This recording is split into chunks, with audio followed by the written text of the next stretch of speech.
My name is Abdul Karim Wagan Fai, commonly called Wagan of Black Links. Wagan, how does anybody know that a Gambian song is a hit?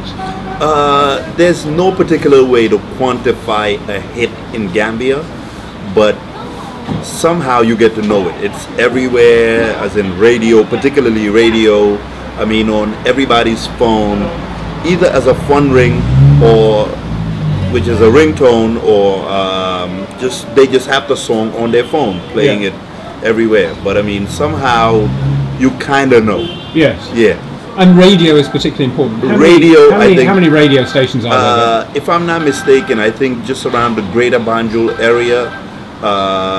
That's within a less than a 20-mile diameter or radius. Probably about 13, at least a minimum of 13 FM radio stations. And of those, how many are absolutely key in terms of getting a record to become a hit? It's not particularly the radio station that necessarily moves the song. It's more the presenters on the radio station.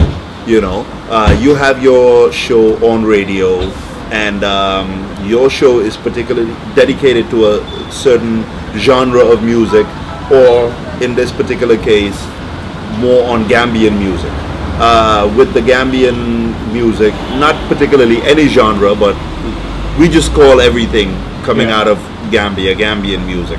And that particular radio presenter might just dedicate their show to Gambian music, and a lot of them you'll get to hear the most popular songs.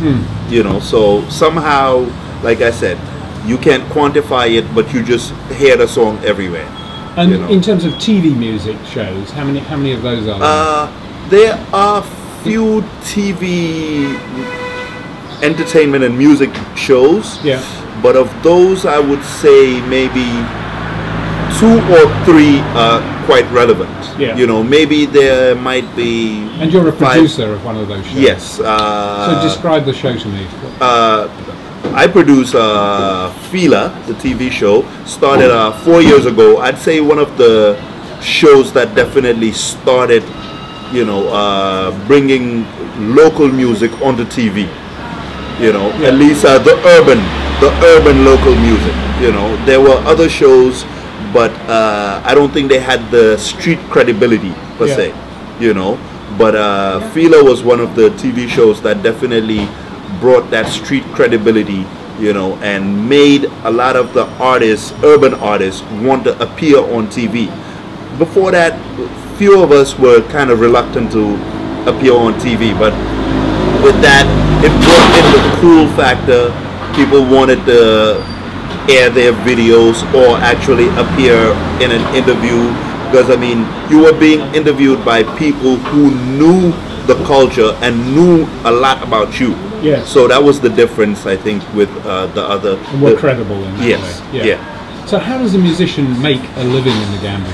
Well, CD sales are not very high.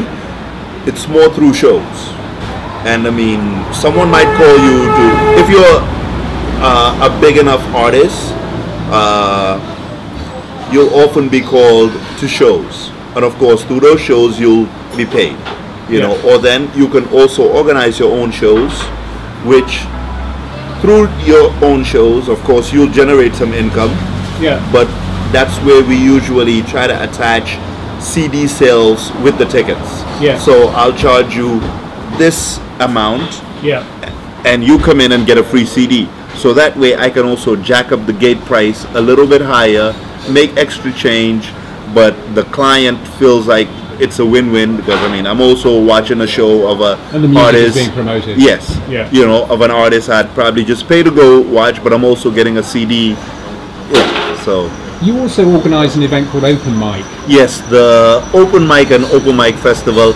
Open Mic, it's a monthly decentralized show. We go to different neighborhoods, scouting out local artists. It's been going on for 6 years.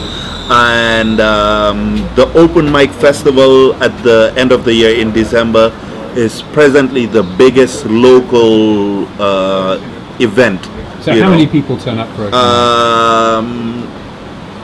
it's a decent number, Yeah. close to about 15,000 people. That's a huge number, though. Well, Gambia is 2 million people. in Gambia, Yeah. you know, 10 to 15,000 people is definitely a big number, Yeah. but we're still praying and working hard to boost the number up a little higher still. We're aiming for 20,000 by next year, inshallah.